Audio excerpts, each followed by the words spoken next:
माझे पूर्ण नाव शिवदत्त कचरू गवळी असे आहे. मी हल्ली श्री सरस्वती भुवन शिक्षण संस्था संभाजीनगर,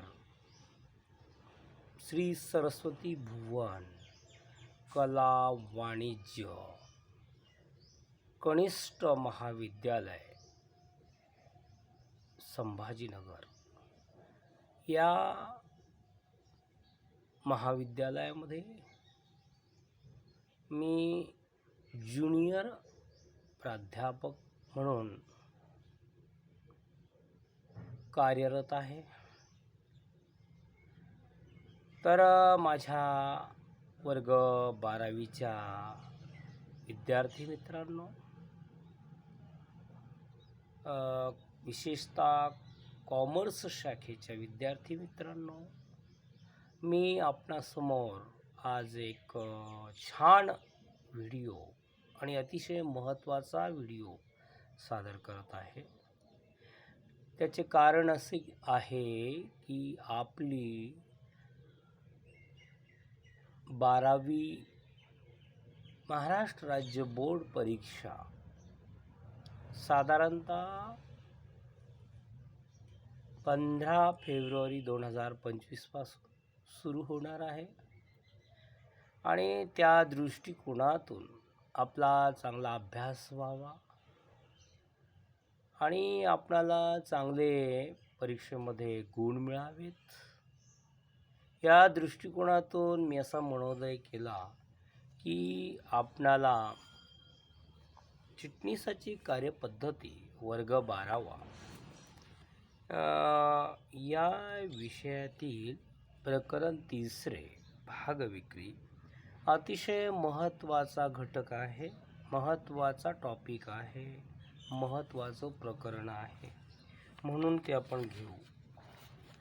तर व्हिडिओ सुरू करण्यापूर्वी आपणा सर्वांना कळकळीची मी विनंती करू इच्छितो की माझं व्हिडिओ लेक्चर आवडल्यास बहुसंख्येने लाईक करा, कमेंट्स करा, शेअर करा, सबस्क्राईब करा, जेणेकरून आगामी काळामध्ये यूट्यूब चॅनलवर अर्थात शिवदत्त गवळी या यूट्यूब चॅनलवर माझे नवनवीन व्हिडिओ प्रसिद्ध होतील. त्याचा सर्वप्रथम लाभ आणि सर्वाधिक लाभ आपणाला घेता येईल आणि त्या दृष्टिकोनातून तुम्ही लाईक, कमेंट्स, शेअर, सबस्क्राईब आणि बाजूच्या बेलला क्लिक करायला विसरू नका. तर एवढंच या प्रसंगी आपणाला मी विनंती करून मी माझ्या व्हिडिओ लेक्चरला प्रारंभ करीत आहे. तर बघा मग, वर्ग 12वा विषय चिटणीसाची कार्यपद्धती आणि प्रकरण 3 भाग विक्री. तर आपण यापूर्वी काय काय शिकलो त्याची थोडक्यात उजळणी आपण करूया. यामध्ये आपण शिकलो भाग विक्रीमध्ये भाग भांडवलाचं वर्गीकरण घेतलंच. त्यानंतर आपण भाग विक्री घेतलं. भाग विक्रीच्या पद्धतीमध्ये आपण सार्वजनिक विक्रीच्या पद्धती घेतल्या, प्राथमिक सार्वजनिक पद्धत आणि नंतरची सार्वजनिक पद्धत. त्यानंतर आपण विद्यमान समहक्क भागधारक यांना भाग विक्रीच्या पद्धतीमध्ये आपण हक्क भाग आणि बोनस भाग घेतला.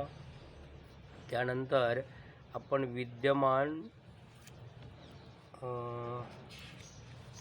कर्मचाऱ्यातला भाग वाटप पद्धतीमधील पहिला जो प्रकार आहे ESOS, कोणता प्रकार आहे?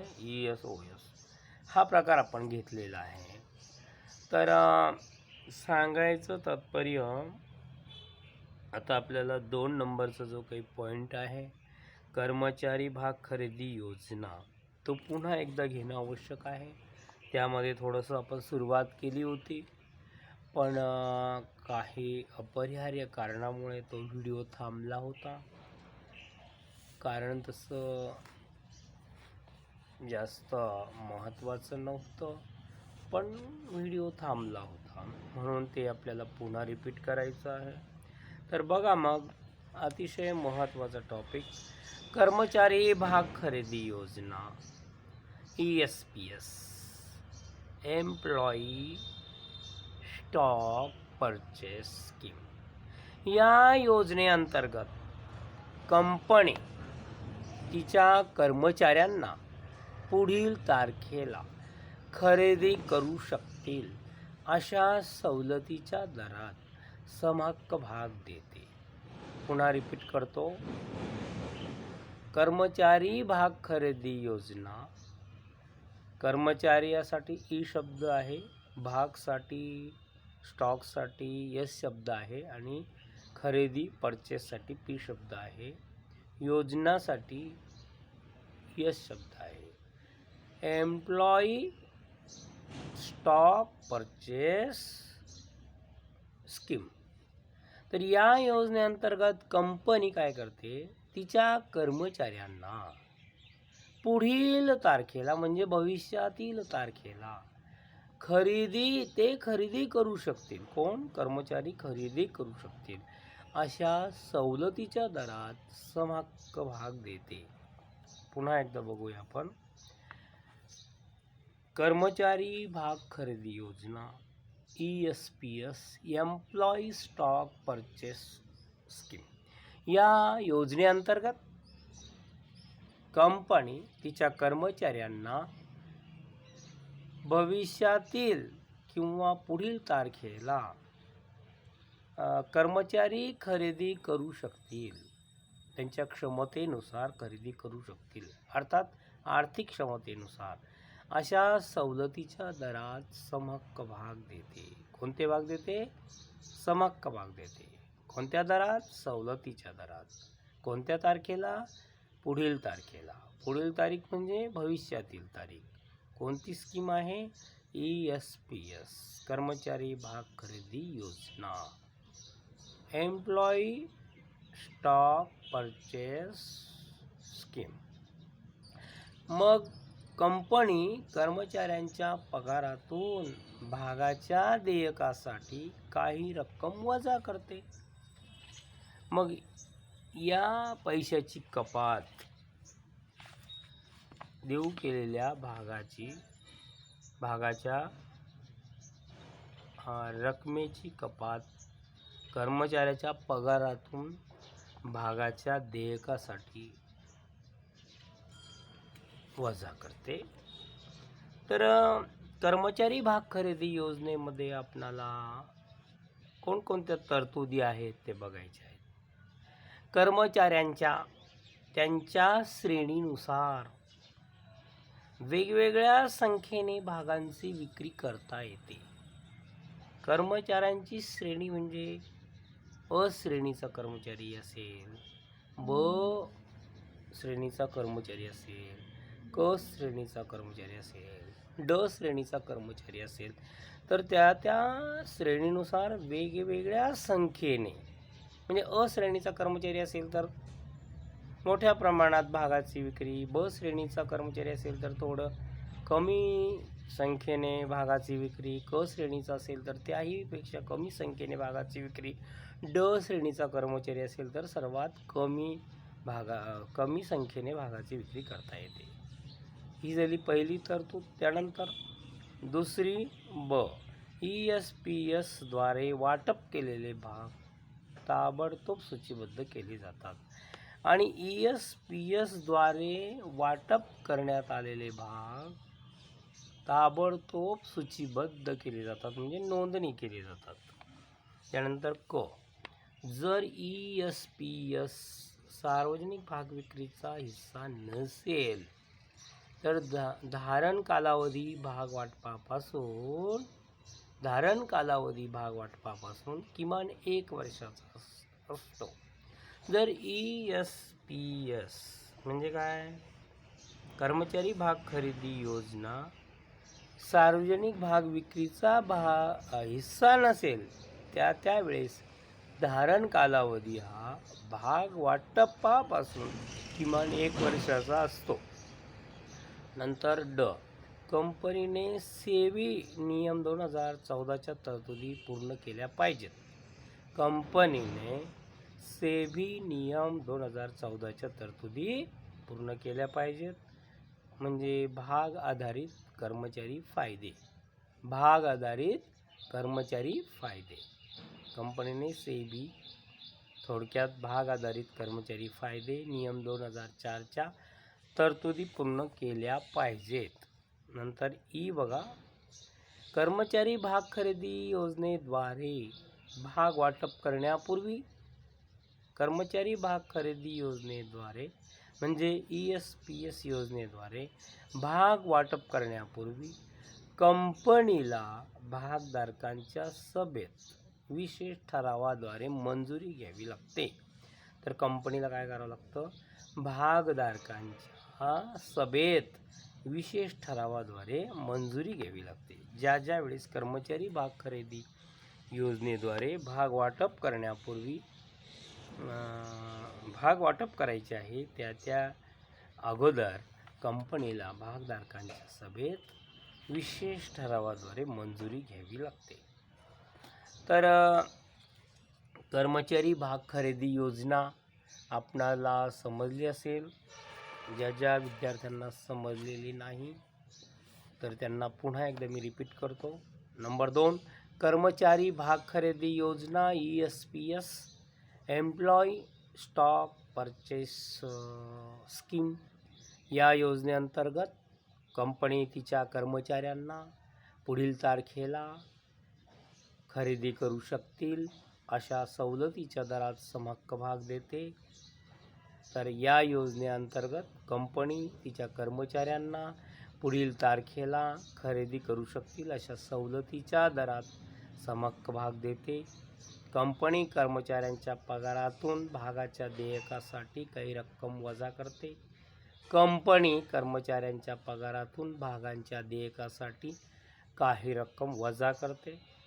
तरतुदी, कंपनीने पुढील तरतुदी पूर्ण केल्या पाहिजेत. कर्मचाऱ्यांच्या त्यांच्या श्रेणीनुसार वेगवेगळ्या संख्येने भागांची विक्री करता येते. पुन्हा बघा, कर्मचाऱ्यांच्या त्यांच्या श्रेणीनुसार वेगवेगळ्या संख्येने भागांची विक्री करता येते. ESPS द्वारे वाटप केलेले भाग ताबडतोब सूचीबद्ध केले पाहिजे. पुन्हा बघा, ESPS द्वारे वाटप केलेले भाग ताबडतोब सूचीबद्ध केले पाहिजे. जर ESPS सार्वजनिक भाग विक्रीचा हिस्सा नसेल तर धारण कालावधी भाग वाटपापासून किमान 1 वर्षाचा असतो. परत बघा, जर ESPS सार्वजनिक भाग विक्रीचा हिस्सा नसेल तर धारण कालावधी भाग वाटपापासून किमान 1 वर्षाचा असतो. कंपनीने सेबी नियम 2014च्या तरतुदी पूर्ण केल्या पाहिजेत. कंपनीने नियम 2024च्या तरतुदी पूर्ण केल्या पाहिजेत. म्हणजे ज्या की भाग आधारित कर्मचारी फायदे सेबीमध्ये असतात. म्हणून कंपनीने सेबी नियम 2014च्या तरतुदी पूर्ण केल्या पाहिजेत. त्यानंतर ई आहे, कर्मचारी भाग योजनेअंतर्गत भाग वाटप करण्यापूर्वी कंपनीला भागधारकाच्या सभेत विशेष ठरावाद्वारे मंजुरी घ्यावी लागते. तर कर्मचारी भाग खरेदी योजनेद्वारे भाग वाटप करण्यापूर्वी म्हणजे ESPS या योजनेद्वारे भाग वाटप करण्यापूर्वी कंपनीला भागधारकांच्या विशेष ठरावाद्वारे मंजुरी घ्यावी लागते. तर आपल्या 2 प्रकार संपलेले आहेत विद्यमान कर्मचाऱ्यांना भाग वाटपाच्या संदर्भामध्ये. पहिली पद्धत आहे ESOS प्रकार आणि दुसरा आहे ESPS. आता तिसरी आहे ती बघूया आपण आता.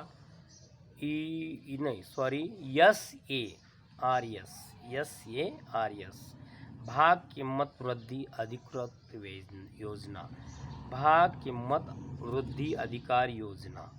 तर stock appreciation rights scheme SARS, थोडक्यात SARS stock appreciation right scheme, भाग किंमत वृद्धी अधिकार योजना.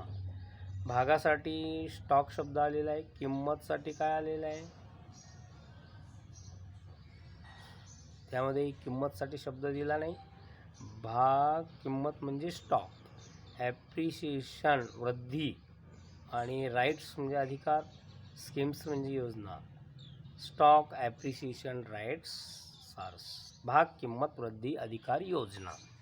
तर या योजनेअंतर्गत कर्मचाऱ्यांना एक विशिष्ट भाग संस्थेची भविष्य काळातील वाढीव किंमत मिळण्याचा हक्क दिला जातो.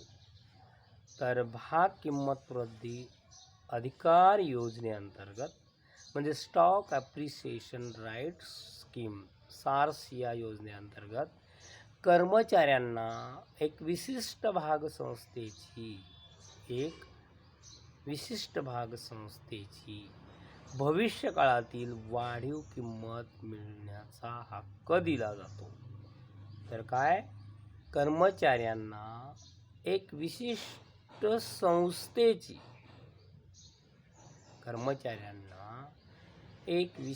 भाग संस्थेची भविष्य काळातील वाढीव किंमत मिळण्याचा हक्क दिला जातो. कर्मचाऱ्यांना एक विशिष्ट भाग संस्थेची भविष्य काळातील वाढीव किंमत मिळण्याचा हक्क दिला जातो. भाग किंमत वृद्धी अधिकाराचे युनिट्स कंपनीकडून कर्मचाऱ्यांना वाटप केले जातात. भाग किंमत वृद्धी अधिकाराचे युनिट्स कंपनीकडून कर्मचाऱ्यांना वाटप केले जातात. भाग किंमत वृद्धी अधिकाराचे युनिट्स कंपनीकडून कर्मचाऱ्यांना वाटप केले जातात. भविष्यातील एका विशिष्ट तारखेला किमतीतील वृद्धीची रक्कम रोख स्वरूपात किंवा समहक्क भागाच्या रूपात दिली जाते. भविष्यातील एका विशिष्ट तारखेला भाग किमतीतील वृद्धीची रक्कम रोख स्वरूपात किंवा समहक्क भागाच्या रूपात दिली जाते. पुन्हा बघा, भविष्यातील एका विशिष्ट तारखेला भाग किमतीतील वृद्धीची रक्कम रोख स्वरूपात किंवा समहक्क भागाच्या रूपात दिली जाते. भाग किंमत वृद्धी अधिकार योजना सार्स म्हणजे स्टॉक ॲप्रिसिएशन राईट स्कीम ही बोनसच्या बदल्यात दिली जाणारी पद्धत आहे. भाग किंमत वृद्धी अधिकार योजना सार्स ही बोनसच्या बदल्यात दिली जाणारी पद्धत आहे. भाग किंमत वृद्धी अधिकार योजना सार्स ही बोनसच्या बदल्यात दिली जाणारी पद्धत आहे. ही पद्धत चांगले कार्य करणाऱ्या व भागांची बाजार किंमत वाढणाऱ्या कंपन्यांकडून वापरली जाते. ही पद्धत चांगले कार्य करणाऱ्या व भागांची बाजार किंमत वाढणाऱ्या कंपन्यांकडून वापरली जाते. ही पद्धत चांगले कार्य करणाऱ्या व भागांची बाजार किंमत वाढणाऱ्या कंपन्यांकडून वापरली जाते. या योजनेनुसार कर्मचाऱ्याने भाग खरेदी करण्यासाठी पैसे द्यावे लागत नाही. तर या योजनेअंतर्गत कर्मचाऱ्याने भाग खरेदी करण्यासाठी पैसे द्यावे लागत नाही. कंपनीकडून कर्मचाऱ्यांना किमान 1 वर्षाचा प्रत्यायोजन कालावधी वेस्टिंग पिरियड दिला जातो आणि कंपनीकडून कर्मचाऱ्यांना किमान 1 वर्षाचा प्रत्यायोजन कालावधी वेस्टिंग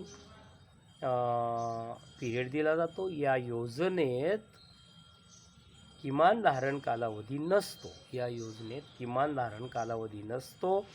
भागधारकांच्या सभेत विशेष ठराव संमत करून या योजनेला संमती दिली जाते. तर या योजनेत किमान धारण कालावधी नसतो. भागधारकांच्या सभेत विशेष ठराव संमत करून या योजनेला संमती दिली जाते. तर नंबर 4 आहे स्वेट सामान्य भाग, स्वेट इक्विटी शेअर्स किंवा स्वेट सामान्य भाग. कंपनी तिच्या कर्मचारी व संचालकांना कंपनी तिच्या कर्मचारी व संचालकांना पैशाऐवजी मोबदला म्हणून किंवा सवलतीच्या दरात भाग वाटप करते. तर कंपनी तिच्या कर्मचाऱ्यांना व संचालकांना पैशाऐवजी मोबदला म्हणून किंवा सवलतीच्या दरात भाग वाटप करते. कंपनीचे कर्मचारी व संचालकाच्या मौल्यवान योगदानामुळे वाढलेला नफा लक्षात घेऊन त्यांना हे भाग दिले जातात. तर कंपनीचे जे काही कर्मचारी असतात तसेच कंपनीचे जे काही संचालक असतात त्यांचं जे काही मौल्यवान योगदान होतं कंपनीमध्ये, म्हणजे चांगलं कार्य होतं, त्यामुळे जो काही नफा वाढतो आणि ते लक्षात घेऊन कर्मचारी आणि संचालकांना पैशाऐवजी मोबदला म्हणून किंवा सवलतीच्या दरात भाग दिले जातात. त्यांना स्वेट सामान्य भाग SWEAT EQUITY SHARES sweat equity shares दिले जातात. समहक्क भागाप्रमाणे स्वेट भागांना अधिकार असतात. समहक्क भागाप्रमाणे स्वेट भागांना अधिकार असतात. समहक्क भागांप्रमाणेच स्वेट भागांना अधिकार असतात.